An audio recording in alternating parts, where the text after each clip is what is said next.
হর্ষবর্ধন সিংলা, যিনি আগে হাইকমিশনার ছিলেন, তিনি আজকেই বলেছেন যে সুষ্ঠু নিরপেক্ষ নির্বাচন যদি হয়, অনিয়ম যদি না হয়, জামাত জেতার কোনো সম্ভাবনা নেই। ইন্টারেস্টিং একটা খবর দর্শক, দেখেন এই যে খবরটা,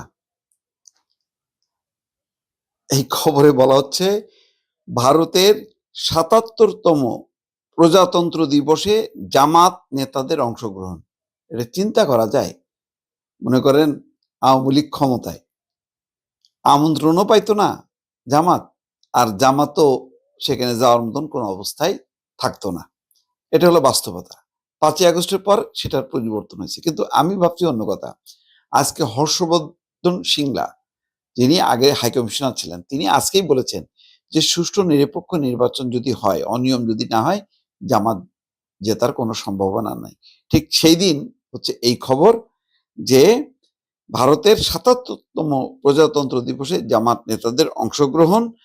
এখানে ভারতীয় হাইকমিশনার প্রণয় ভার্মা এবং মিসেস মানু ভার্মার আমন্ত্রণে আয়োজিত এক বর্ণাঢ্য অনুষ্ঠানে বাংলাদেশ জামাত ইসলামী শীর্ষ নেতারা অংশ নেন। শনিবার সন্ধ্যায় রাজধানীর রেডিসন ব্লু ওয়াটার গার্ডেন হোটেলে এই অনুষ্ঠানের আয়োজন করা হয়।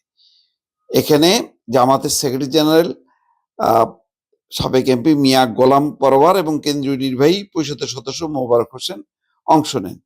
যাক, ভালো, স্বাগত জানান প্রণয় ভার্মা এবং শফিকুর রহমানের পক্ষ থেকে ভারতের জনগণের শুভেচ্ছা জানান এবং তাদের সুখ সমৃদ্ধি এবং কল্যাণ কামনা করেন।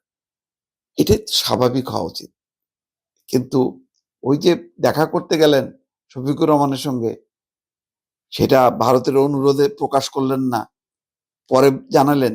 এই লুকোচুরিটা বাদ দিয়ে বরং এটা ভাল লাগছে, প্রকাশ্য। তো এইটা, এরকম ছবিটা দেখলাম শুধু ইত্তেফাকে, অন্য মিডিয়াগুলো কেন প্রকাশ করলো না আমি জানি না।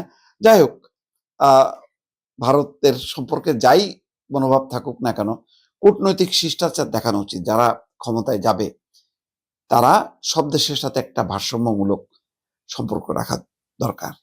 আপনি যুদ্ধ একটা ভাব নিয়ে পরিস্থিতি ঘোলাটে করবেন আর ওই দেশের সাথে সম্পর্ক আপনি সুন্দর রাখবেন, এটা হয় না।